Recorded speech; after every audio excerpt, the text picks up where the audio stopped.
reasonably hopeful. I mean, I think demand is strong on the volume side. We are pretty confident now we're going to grow to about 200 million passengers in the coming 12 months, up from 184 million last year. We will get about 40 aircraft from Boeing, less than the 57 we'd ordered, but that's enough to get 200 million passengers. And I would be reasonably optimistic that pricing through the summer will be up somewhere between 5 and 10% on last year. Capacity is constrained across Europe because of the Airbus fleet groundings, our Boeing delivery delays. So there's a lot of demand. People are going back to the beaches of Europe again. I think the winter has been so awful, people need a break, and they're booking Ryanair flights in their millions. You bring up Boeing. Yeah. It has its numbers out a little bit later on today. What would you like to hear?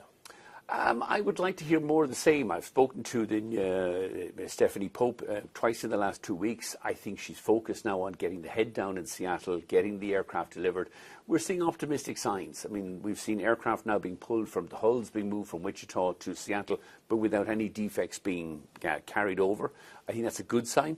It'll speed up the manufacturing process in Seattle, and I think we're now getting, with the new management team in place, I think we're going to hopefully see the end of these production challenges in Boeing.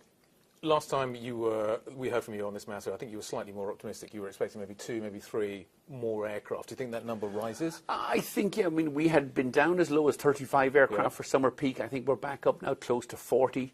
You know, it's in, but I think we're seeing signs that they're getting on top of it. I mean, the big challenge for Boeing over there at the moment now is, is the regulatory burden.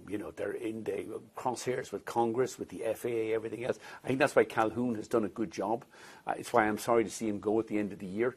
If you're Boeing and you're making aircraft in Seattle, you need somebody who's actually managing the Washington relationships with Congress, with the FAA. I think Dave Calhoun, Brian West, the CFO, do a very good job on that. And you need people to do that job so that Stephanie Pope and the team in Seattle can manufacture the planes.